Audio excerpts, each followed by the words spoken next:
There are assassination attempts that explode with chaos, and then there is the one that almost killed Hitler using nothing more than a polite gift, 2 bottles of liqueur hiding a bomb.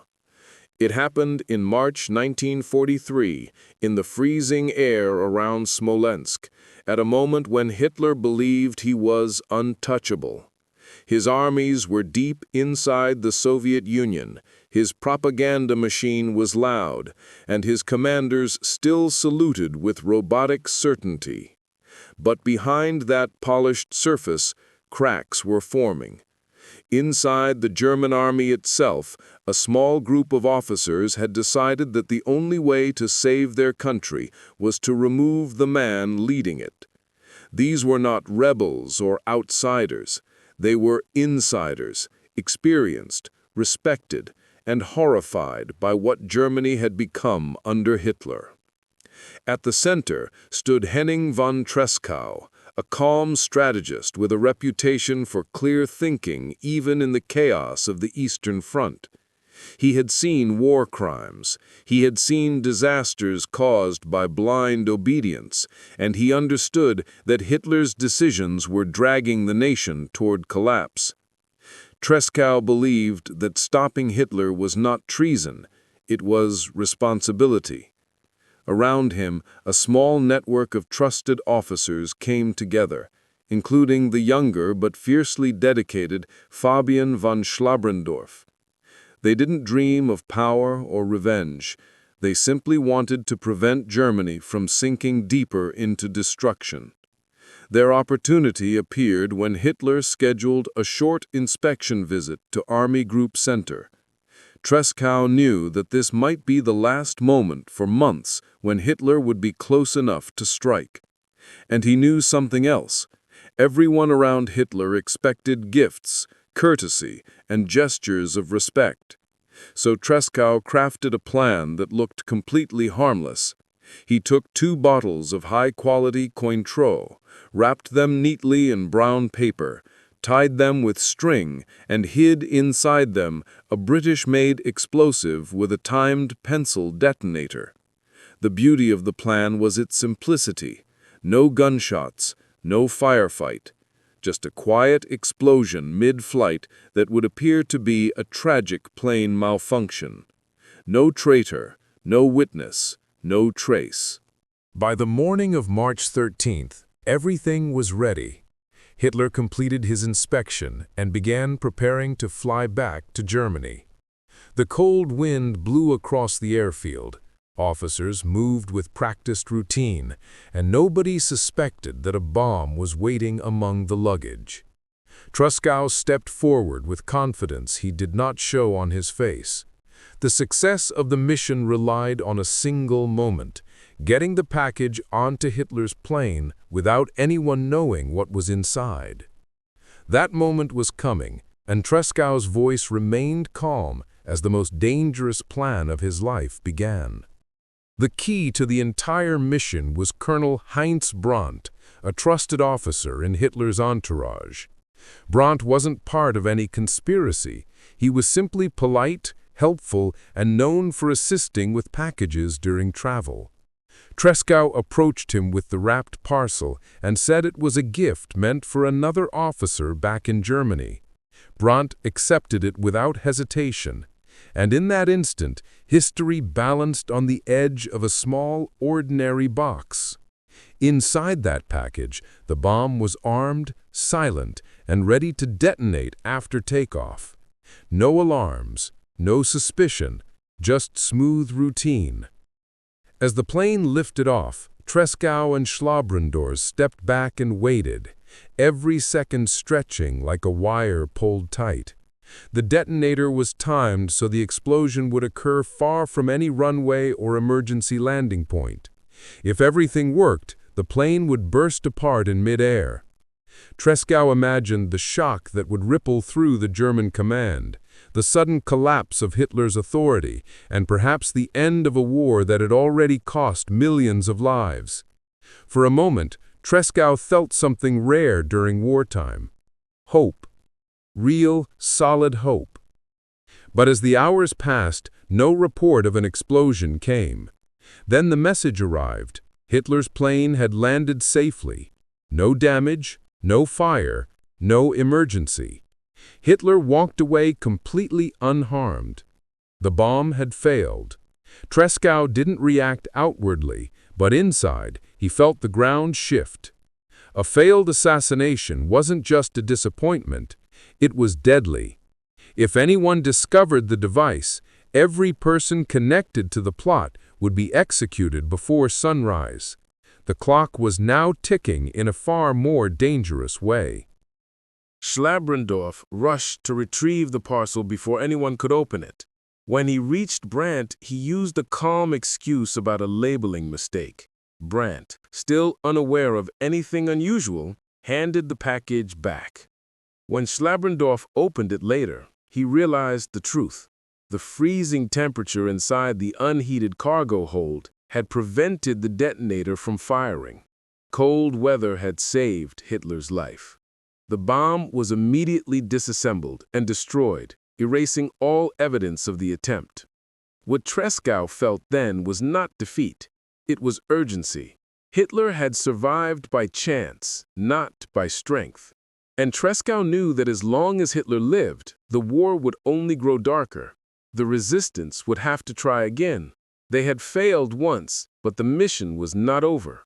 Not even close. The hours after the failed explosion were some of the most dangerous moments Tresckow had ever lived through. Outwardly, the airfield returned to calm routine. Officers walking, engines humming, messengers moving between buildings. But for Tresckow and Schlabrendorf, every uniformed figure nearby looked like a potential threat. Every glance felt suspicious, and every delay seemed like it could lead to discovery. They both understood that if anyone opened the parcel, even by accident, the resistance inside the German army would be exposed instantly. Hitler's security forces did not forgive. They crushed, they erased, and their families would be punished as well. The margin for error was zero. But the parcel was safely back in their possession, and the explosive inside had been disarmed. The immediate danger passed, but only barely. Tresckow didn't celebrate. He knew exactly what the failure meant. It was not simply a missed opportunity. It was proof that killing Hitler would require more than courage. It would require timing, precision, and a willingness to risk everything again. Treskow's network gathered that evening, a small circle of officers who trusted one another with their lives. They reviewed what had gone wrong, and the answer was painfully simple. Cold temperature had frozen the detonator's chemical reaction. The bomb had been perfectly built, the plan had been perfectly executed. But nature itself, icy air in the cargo hold, had stepped in. This realization didn't discourage Tresckow. It hardened him. He understood that fate had given Hitler another day, maybe another week, maybe another year, but not because Hitler was protected by loyalty or military strength, not because he was invincible, but because of a freezing wind inside an airplane. That made Hitler seem less like an untouchable dictator and more like a man who had survived by sheer luck. Tresckow wanted the world to know that luck had an expiration date. Treskow's team did not waste time.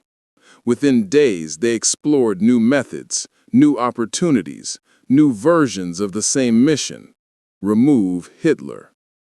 They knew the war was turning against Germany. Stalingrad had fallen. Casualties were growing, morale was dying, and the brutality of the Eastern Front was poisoning every corner of the army. These officers weren't plotting for glory. They were trying to save what remained of their nation before it collapsed into rubble. Meanwhile, Hitler continued to travel, to command, to deliver speeches with the same confidence he always projected. But behind that confidence was fear.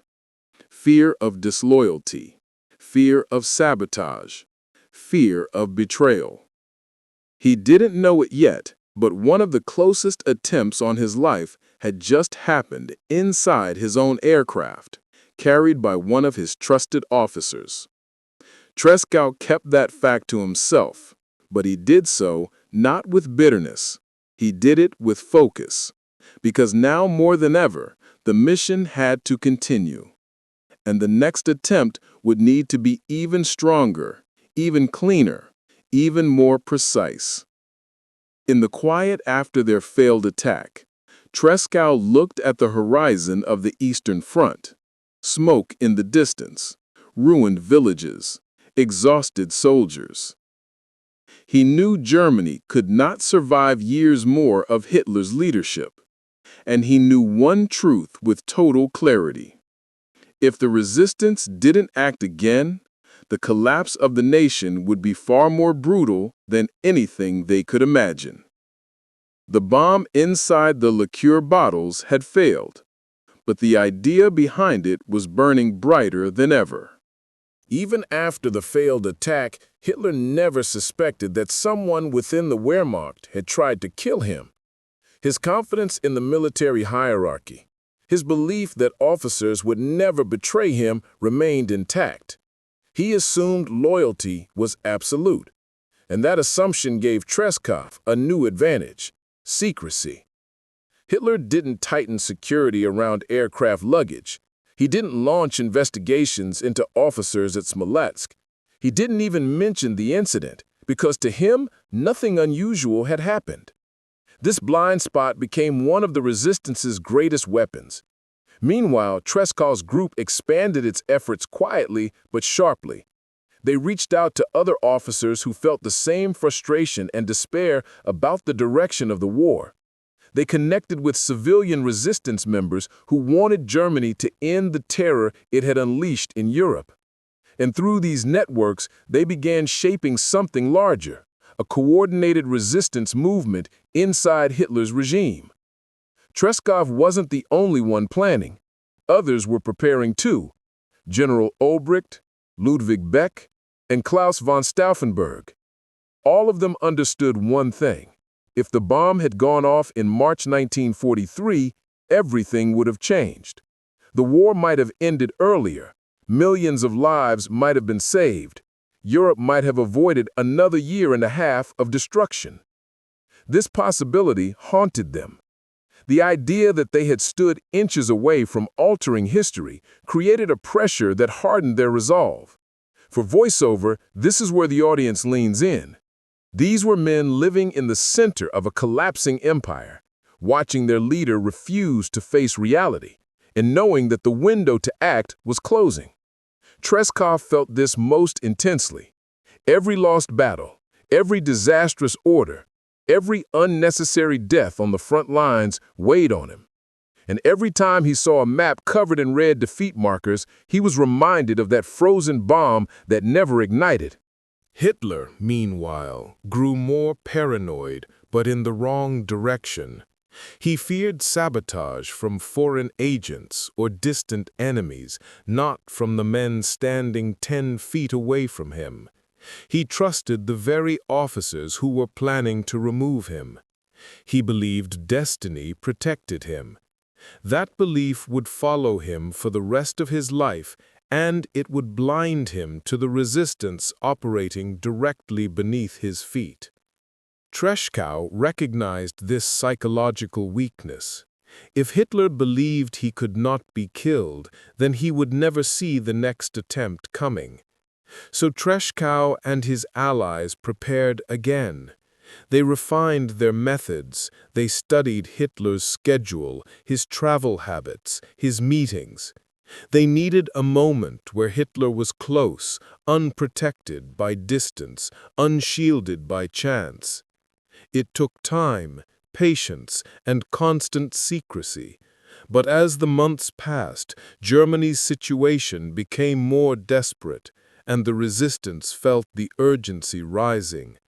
The failed bomb attempt had not broken them, it had transformed them.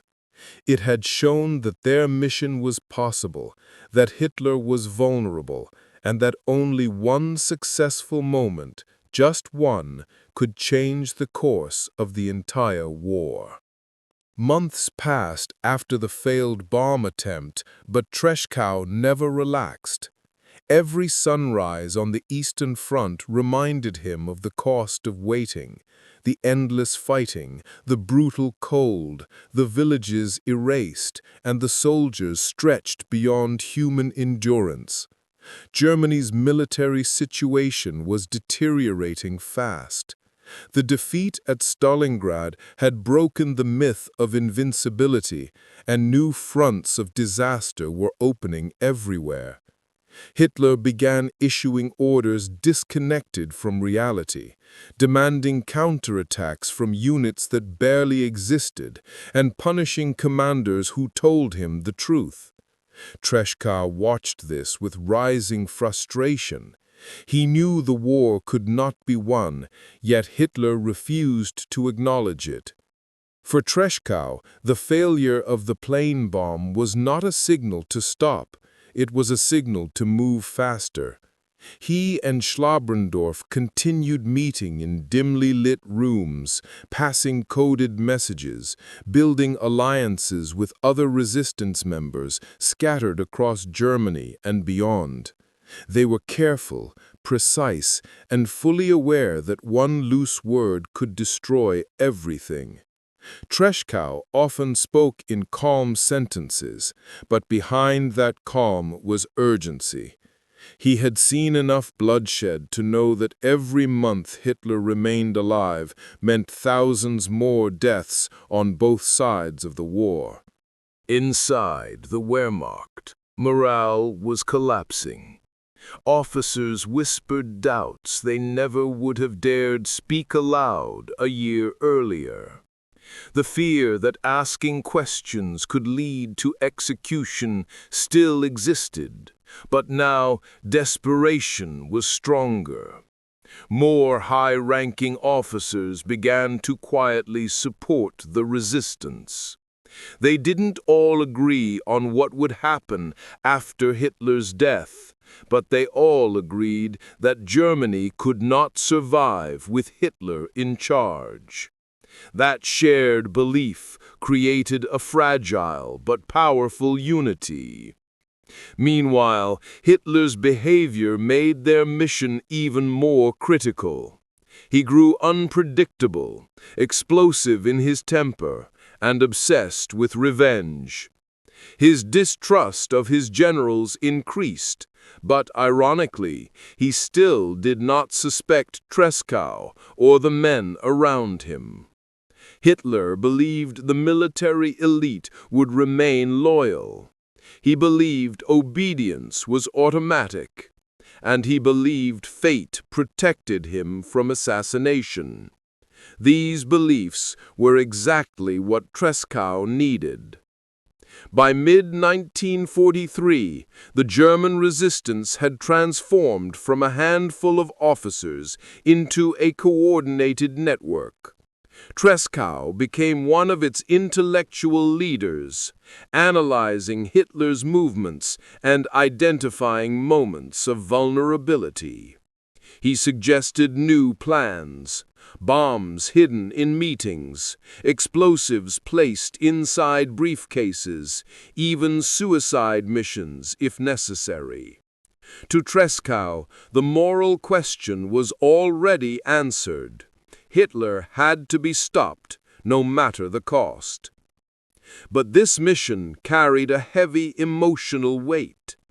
Treshkow knew that if they struck and failed again, Hitler would retaliate with terrifying brutality. The Gestapo would track down every suspected dissenter. Families would be punished. Entire careers and legacies would be erased. Treshkow did not hide from this reality. He accepted it, and in doing so, he became one of the most determined figures in the German resistance, driven not by ambition, but by a grim clarity. If they did nothing, Germany would burn to the ground.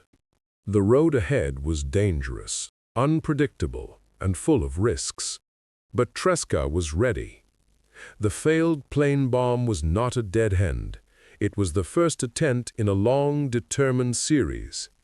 And the next opportunity, whenever it came, would have to strike harder, cleaner, and without the chance of weather interfering again. Tresco's resolve deepened even further in the months that followed. Every new military report brought worse news. The Allies were growing stronger. The Eastern Front was collapsing. Hitler's decisions became more irrational, more destructive, and more disconnected from reality. Inside Germany, civilians faced air raids, shortages, and fear. Soldiers at the front were exhausted and demoralized. Tresckow realized that the resistance was running out of time, not in terms of planning, but in terms of preventing total national ruin. This urgency helped strengthen another connection within the resistance network. Claus von Stauffenberg.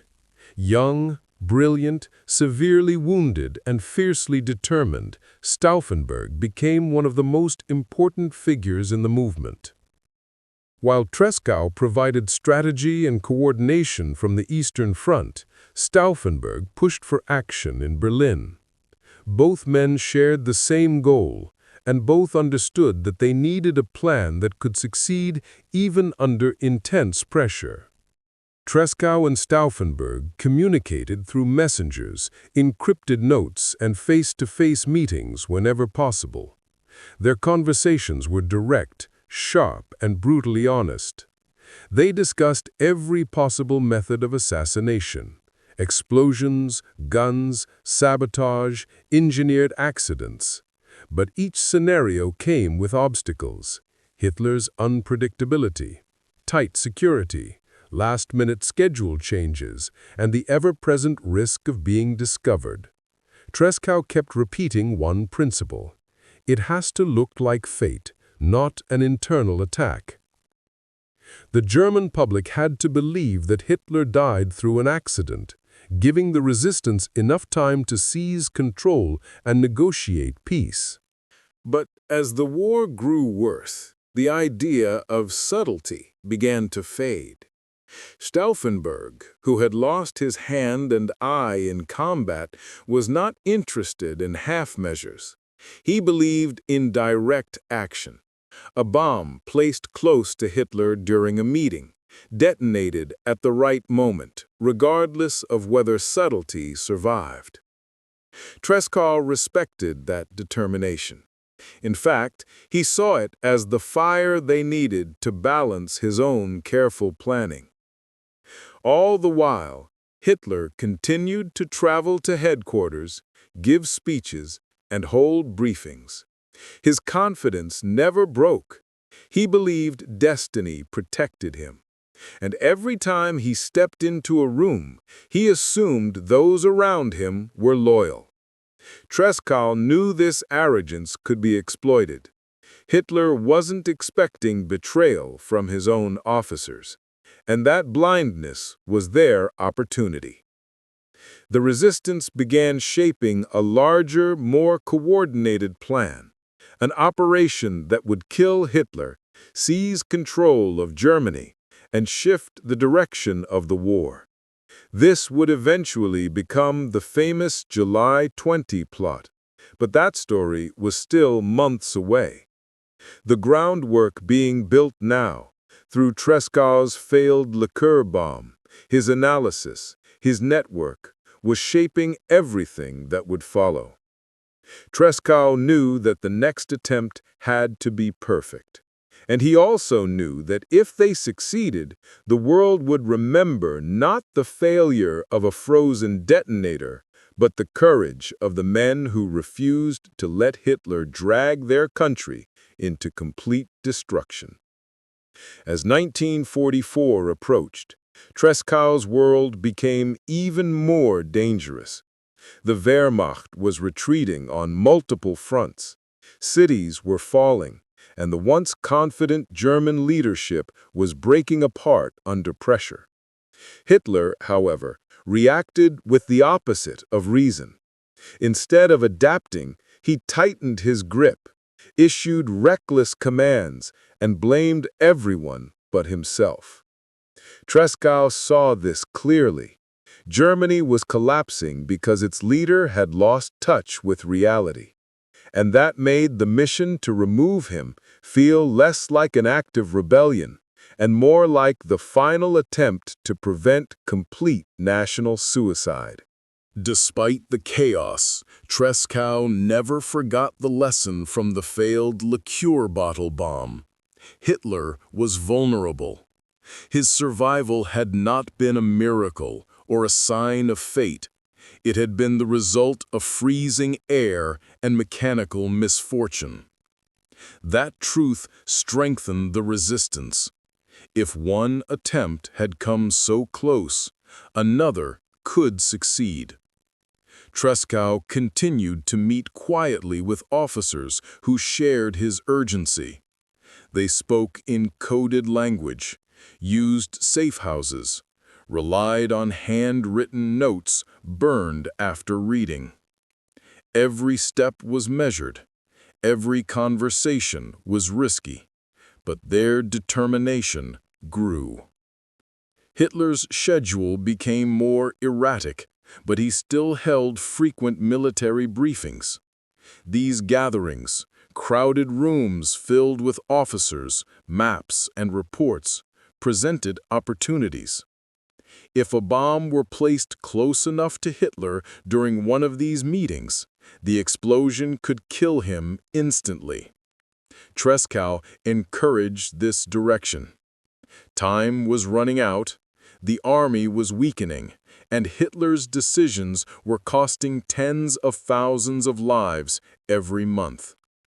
The resistance no longer had the luxury of waiting for the perfect subtle moment. They needed a direct strike. This is where Stauffenberg's role became critical.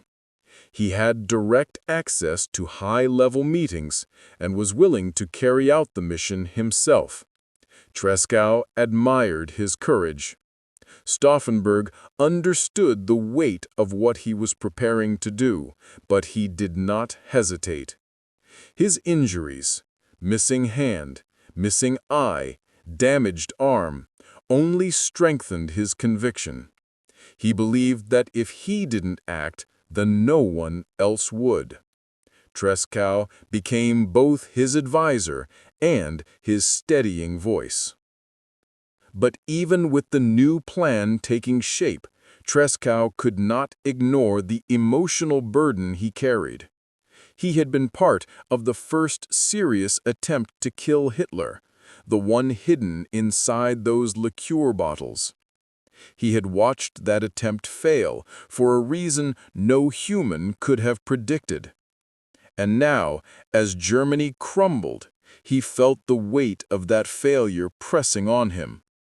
How many lives might have been saved if the plane had exploded that day? How different might the world look? These questions stayed with him, not as regret, but as fuel. They reminded him of why he had to keep going. Tresckow continued pushing the resistance forward, gathering support, analyzing Hitler's movements, and encouraging Stauffenberg to strike at the next viable opportunity. The mission was becoming more dangerous, but the alternative, doing nothing, was far worse. Tresckow knew they were running out of time, and he knew that the next attempt could not afford even a single unpredictable factor, not weather, not luck, not hesitation. The strike had to hit directly at the center of Hitler's power.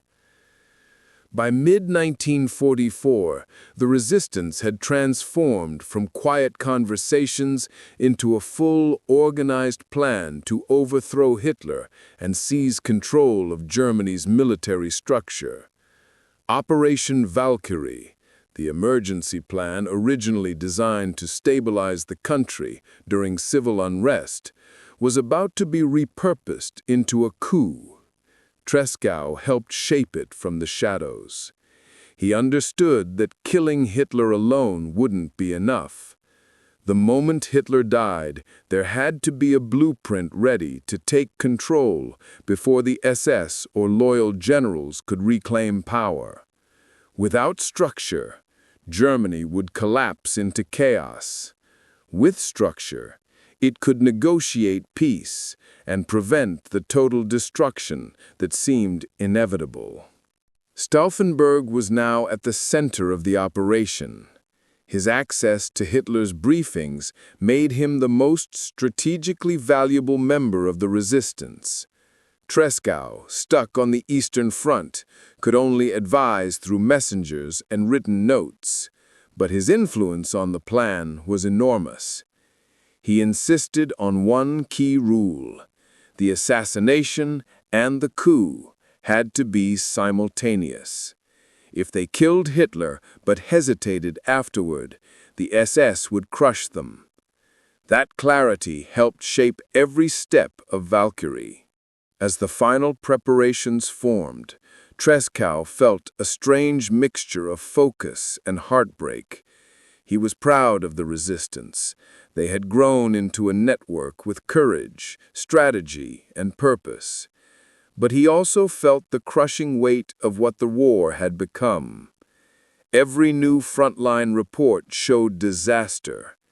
German cities were being bombed daily. Civilians were dying, soldiers were suffering, and Hitler continued issuing impossible orders, punishing anyone who questioned him. Tresckow knew that killing Hitler could save countless lives, but the cost of failure now would be catastrophic. The Gestapo had become even more ruthless. Arrests were increasing, and the smallest suspicion could get entire families executed. Yet, despite the danger, the resistance pushed forward. They rehearsed timing, coded phrases, and emergency communication signals. They built lists of officers who would take command once Valkyrie began. They prepared speeches, announcements, and military orders. Every detail mattered. Tresckow's earlier lesson about precision, learned from the frozen bomb, guided them. This time, nothing could depend on luck. But even as confidence grew, Tresckow knew the reality. No matter how thorough their planning, the mission still required one fragile moment, one briefcase, one detonator, one chance for Stauffenberg to place the bomb close enough to Hitler. Everything, Germany's future, the end of the war, millions of lives, now rested on that moment. Tresckow had started this journey with a bomb hidden inside 2 liqueur bottles. Now the resistance was preparing for the most decisive assassination attempt in modern history. And deep inside, Tresckow understood something the others rarely said aloud. This was their final chance. There would not be another. If they failed now, Hitler would unleash a wave of retaliation so brutal it would erase every last trace of their movement. The resistance had one shot left, and it had to land perfectly. The day chosen for the operation, July 20th, 1944, arrived with an atmosphere that felt strangely calm. But beneath that calm, every member of the resistance understood what was at stake. Tresckow, though far from the meeting site, felt the pressure as sharply as if he were in the room himself. He had shaped the moral foundation of the entire movement. He had carried out the first true attempt and survived its failure. And now, everything was in Stauffenberg's hands. The plan was simple in structure, but terrifying in execution. Stauffenberg would bring a bomb inside a briefcase into a meeting with Hitler, quietly arm it, place it as close as possible, and then leave the room before it detonated. After the explosion, Operation Valkyrie would launch across Germany like a chain reaction. Stauffenberg carried that briefcase with a level of calm that masked the storm inside him. He understood that failure meant immediate execution. He understood that success meant reshaping history. As he entered the Wolf's Lair conference room, the air was thick, humid, and buzzing with voices from dozens of officers. Hitler stood near a large wooden table covered with maps. Stauffenberg set down the briefcase at Hitler's feet, doing it so naturally that no one paid attention. He excused himself, stepping outside under the pretext of taking a phone call, hiding his racing heartbeat behind rigid military posture. Minutes later, the bomb exploded. The shockwave ripped through the narrow wooden structure, sending splinters, debris, and smoke in every direction. The room collapsed, officers were thrown through the air, and for a moment the entire site descended into confusion. Outside, Stauffenberg saw the smoke rising and believed the mission had succeeded. He rushed to Berlin, confident that Hitler was dead, ready to initiate Operation Valkyrie. And for a brief moment, the resistance believed the war had turned. But again, just like with Trescow's liquor bottle bomb, Hitler survived. This time, it wasn't cold weather. It was a thick wooden leg post that redirected the blast, shielding his body from the full force. The explosion killed several officers, but Hitler walked away injured, shaken, burned, but alive. His survival was announced within hours, and once the world learned he had survived, the coup collapsed. Officers who were supposed to join the resistance hesitated. Others refused to move without confirmation. The plan, engineered carefully for months, fell apart piece by piece. As news spread that Hitler lived, arrests began immediately. Stauffenberg was captured and executed the same night. Resistance members across Germany were hunted down, interrogated, tortured, and killed. It became one of the most brutal purges in the war. Tens of thousands were arrested and many executed. Treschow understood immediately what would happen next. He knew the Gestapo would trace every connection, every whisper, every signal. He knew he would be arrested, tortured, and forced to name others. And he refused to give the regime that victory. Treschow made his decision quickly. He told his aide, "When you know the truth, you must act." He walked into a quiet area near the front and ended his life with a grenade, choosing his own fate rather than letting Hitler's regime use him as a weapon against his friends. His final message, sent in letters that survived the war, said simply, "Germany will be judged not by the success of our actions, but by the courage of our intentions." His story, and the story of the bomb hidden inside those 2 liqueur bottles, would become a symbol of the resistance's desperate fight to stop a man destroying their country from within. After the July 20 plot collapsed, Hitler's anger spread across Germany like a new wave of terror. Trials were staged, confessions were forced, and many of the most honorable officers Germany had left were executed in makeshift courts where no defense was allowed. Propaganda portrayed Hitler's survival as proof that destiny protected him, but the reality was far more ordinary and far more tragic. Hitler had survived not because he was chosen by fate, not because his enemies were incompetent, but because 2 unpredictable moments interfered: freezing temperatures in the cargo hold of a plane and the position of a wooden table leg at a meeting. Those details, small, unplanned, meaningless on their own, saved a dictator and prolonged a war that would claim millions more lives. Yet the resistance was not for nothing. Their attempts revealed something important. Even in the heart of a brutal regime, surrounded by fear and controlled by propaganda, there were men who refused to surrender their conscience. Tresckow, Schlabrendorf, Stauffenberg, Beck, and Albrecht, and many others risked everything to end a war they knew was lost. They saw the destruction Germany was heading toward. They understood the moral collapse happening around them. And they acted not for reward, but because doing nothing would make them complicit. Tresckow's liqueur bottle bomb, the attempt that came closest before July 20, stands out today because of its simplicity.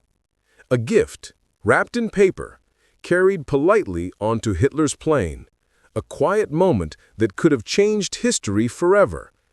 And the fact that it didn't detonate makes it one of the most haunting what-ifs in modern history. What if the detonator had activated? What if the plane had exploded? What if the war had ended in 1943 instead of 1945? How many lives would have been spared? How many cities would still stand? For VoiceOver, these questions land with weight because they're not fictional. They're the real unanswered threads of history. They force us to step back and see the war not just as a series of battles, but as a series of human decisions, near misses, and unimaginable risks taken by people who wanted to save their country from its own leader. Hitler's survival changed the world. Tresckow's attempt could have changed it even more. And that brings us back to the beginning, to the quiet airfield at Smolensk, the cold March morning, and the disguised bomb hidden inside 2 bottles of Cointreau. A small package that traveled aboard Hitler's plane fully armed, ready to detonate, and didn't. A single failed ignition reshaped the entire war.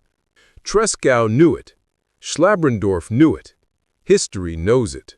That moment, silent, overlooked, almost forgotten, shows how thin the line of history truly is.